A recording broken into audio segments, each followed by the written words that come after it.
In our previous lecture, we talked about the metabolism of glycogen, how we build them up in glycogenesis, and how we break them down in glycogenolysis.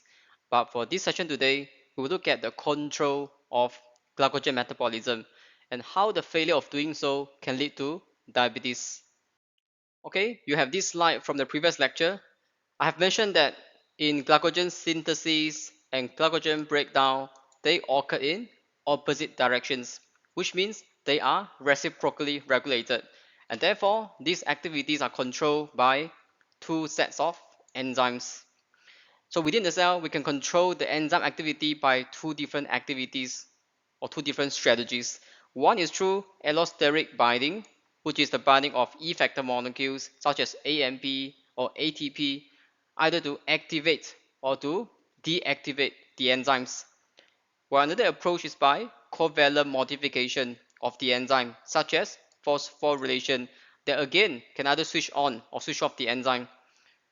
So both of these strategies occur inside your cells. So they are intracellular control strategies. But to impose a systemic control of glycogen metabolism all over the body, we can use the third strategy, which is the hormonal control, such as with the use of insulin and glucagon. So what I'll talk about today is about all these control mechanisms you have for the metabolism of glycogen. These are the learning outcomes for this session. In the first one, we look at the different control strategies of glycogen metabolism, while in the second outcome, we look at the hormonal control, which involves with the use of insulin and glucagon, while in the third outcome, we'll look at the different functions of glucose transporters, and in the fourth outcome, we'll have an overview of diabetes mellitus, while in the last one, we'll look at the differences in between type 1 and type 2 diabetes. Okay, here's a quick revision. You have learned that glycogen metabolism is slightly different in your muscle than in the liver. That's because in your muscle, all the glucose released from glycogenolysis will be kept for the muscle, while in your liver, the glucose released from glycogenolysis will be used to top up the blood sugar level. So can you tell me what will happen during exercise when your muscle has a high energy demand? First of all, glycolysis will go up so that you can get more ATP production. And to supply for the glucose for the cells, naturally glucose uptake will go up. And to get even more glucose molecules, you will get it from more glycogen breakdown. So logically, glycogen synthesis will go down. And conversely, when the muscle is at rest, when you have a low energy level or low energy demand, glycolysis will go down. And therefore, you will need fewer glucose uptake, fewer glycogen breakdown, but more glycogen synthesis to convert those sugar in surplus into glycogen for storage purposes. For the liver, its main function is about maintaining your blood sugar level. So what happens after a meal when you have a high blood sugar level? Well, first of all, you'll get less glucose release because your purpose is to reduce that blood sugar level, not to increase it furthermore. And naturally, you have less glycogen breakdown because that will increase your blood sugar level. But what you want to do is to have more glycogen synthesis. And in order to do that, your muscle cell and the adipose tissue has to first import those glucose molecules right into the cell so that those glucose molecules can be converted into glycogen by glycogenesis. And conversely, during fasting or exercise, when you have a low blood sugar level, you have everything opposite as compared to the first scenario. And therefore, you have more glucose released and more glycogen breakdown so that you get more glucose to top up the blood sugar level. And there are two pathways by which you can get more glucose production. One is by gluconeogenesis, while a second pathway is by glycogenolysis. And logically, you will get less glycogen synthesis. So you can see that both pathways are counterbalancing pathways. When one is happening, one must be shut down. So they happen in an opposite direction. When we talk about the control of glycogen metabolism, there are two important enzymes that we must consider. The first one is glycogen phosphorylase, which is required in the breakdown of glycogen, while a second enzyme is glycogen synthase, which is involved in the synthesis of glycogen molecules. So you can see that when the enzyme is phosphorylated by the enzyme kinase, glycogen phosphorylase is being activated, while the phosphorylation of glycogen synthase will actually switch it off. So you can see that how these two enzymes are reciprocally regulated. When one is on, the other one must be off. So this is how we achieve a control of metabolism by two counterbalancing pathway. And in fact, phosphorylation is a common theme in signal transduction and the control of enzyme activities. So aside from phosphorylation or covalent modification, we do have allosteric control because both glycogen synthase and phosphorylase are allosteric enzymes, which means their activities can be impacted or affected by the binding of effector molecules such as AMP, ATP, and G6P. So the presence of G6P will actually activate glycogen synthase because it means you have more glucose molecule and would like to convert those glucose in excess into glycogen for storage. Now conversely, G6P along with ATP will inhibit phosphorylase because these molecules signify a high energy level and therefore we do not want more glycogen breakdown anymore. And with the AMP, it signifies a low energy level. And with that, we would like to activate phosphorylase even more so that we'll get more glycogen breakdown into glucose for energy and ATP production. While the third control strategy is by the use of hormones. So there are three important hormones in the control of glycogen metabolism, which are epinephrine, glucagon, and insulin. So for epinephrine, it is also known as adrenaline, which is the hormone secreted by the adrenal medulla that is located at the top of the kidney. So when you are in emergency, like running away from a mad dog or when you are frightened, epinephrine will be secreted to give you an immediate boost of energy. So this is done by increasing blood sugar from the breakdown of glycogen and by gluconeogenesis.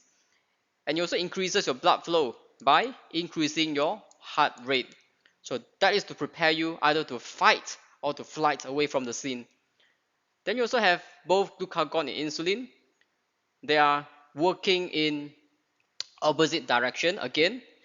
So the role of glucagon is to increase your blood sugar level by breaking down glycogen and by gluconeogenesis, while the role of insulin is to reduce your blood sugar level by increasing glycogenesis and by inhibiting gluconeogenesis. So when things go wrong with these hormones, you have problem with your metabolism, and that could lead to either hyperglycemia or hypoglycemia. And both conditions can be very dangerous to our body. But my question is, how do these hormones work? We'll first look at the epinephrine. We need epinephrine to stimulate the muscle to break down glycogen to fuel emergencies. That is, in other words, to produce more rapid glucose release during emergencies. And it also has a minor effect on the liver, but its target is predominantly on your muscle tissues. So in either a fight or flight scenario, we are going to need ATP in a short amount of time. And that should be happening without the presence of oxygen. So in which reaction can you find ATP production without oxygen? Well, the answer is by glycolysis. So glycolysis is the only anaerobic pathway that produces ATP. And as a result, we are going to need more glucose molecules from the glycogen. And therefore, epinephrine actually increases glycogen breakdown. With that, it decreases glycogen synthesis logically. So for epinephrine to function, it needs a receptor.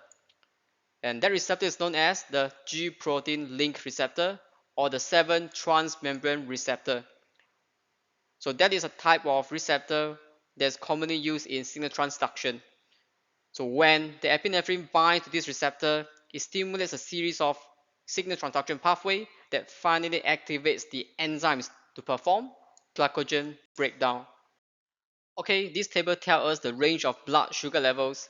When you are fasting, your blood sugar level should be around at least 3.6 to 6 millimolar. Lower than this value is called hypoglycemia. hypoglycemia, or higher than this value is called hyperglycemia. And in order to maintain such a narrow range of blood sugar level, you will need the action from both insulin and glucagon. And now let's look at the second hormone, which is glucagon. They will be released when you have a low blood sugar level during fasting or during exercise. So glucagon is produced by the alpha cells in your pancreas, and its main target is the liver cells, not the muscle cells. And to do that, you will need the specialized glucagon receptors on the surface of the liver cells. Upon binding, glucagon can trigger a series of pathways that will switch on and switch off certain enzymes. So logically, as the function of the glucagon is to raise your blood sugar level, it will actually activate glycogenolysis. With that, you'll get more glucose release. Logically, glycogen synthesis will be inhibited with glucagon, and you also get more gluconeogenesis, so they will get more glucose production to top up your blood sugar level. And how about the insulin? Well, you have the exact opposite effects. So insulin is the only hormone in the body that can reduce our blood sugar level. So insulin is produced by the beta cells in your pancreas. Again, in order to perform this function, will require a specific receptor on the liver and the muscle cells. So those are your insulin receptors as mentioned. And the purpose of this time is to get rid of the extra glucose within the bloodstream as soon as possible. To do that, you have to increase glucose uptake by both the liver and the muscle cells, and also the adipose tissues as well, and convert those glucose into glycogen. And therefore, you'll get more glucose uptake, more glycogen synthesis, and conversely, less glycogen breakdown and less gluconeogenesis. So this may sound a little bit repetitive, but this is what they do. So in controlling the blood sugar level, it is all about shifting balance of hormones, insulin and glucagon. It is not about the absolute quantity of the hormones, it is about the relative abundance of each of the hormone that counts.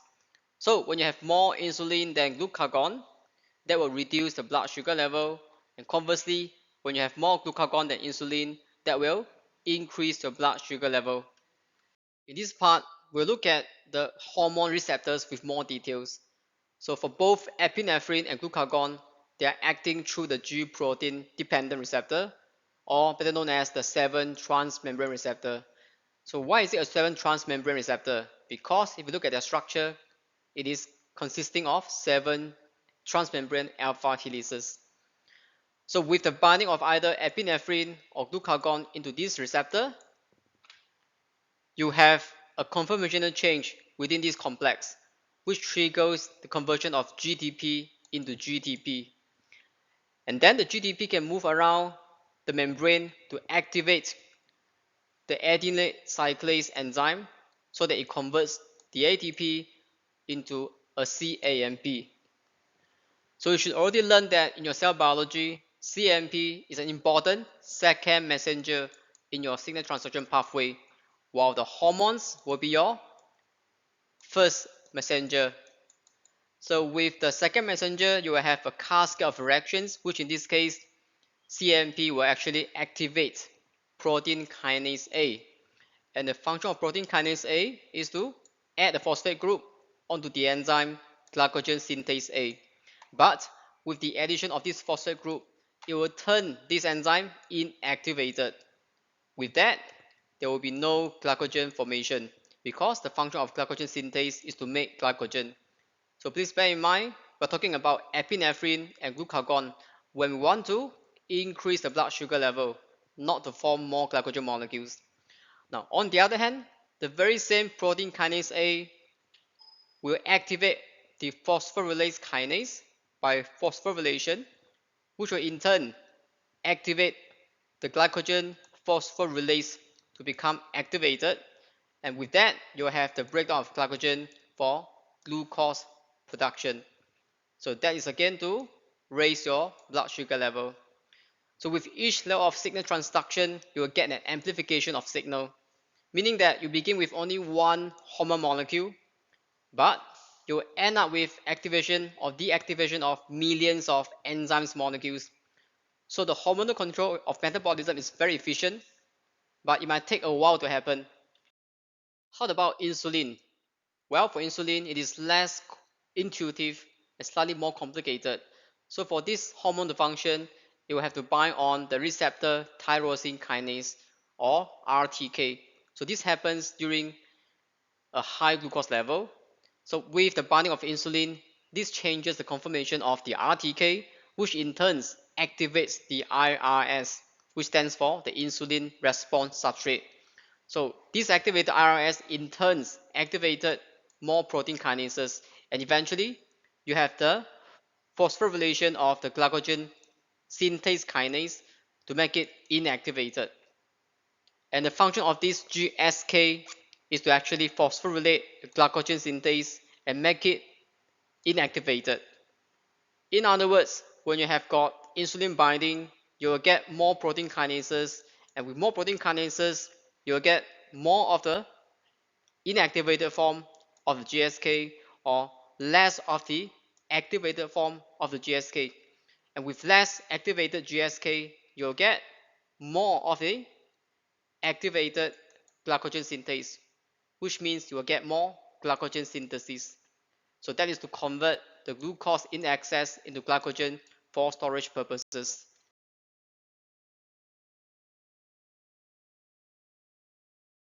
Essentially, insulin is an anabolic hormone because it stimulates all sorts of macromolecule synthesis, which includes glycogen, proteins, and fats. So for teenagers and children who are actively growing, what they need are not just the growth hormones, but also insulin. And sometimes for patients with type 2 diabetes, they tend to get obese because they may have injected too much insulin, which is having these anabolic effects. And today we're still trying to understand what insulin does.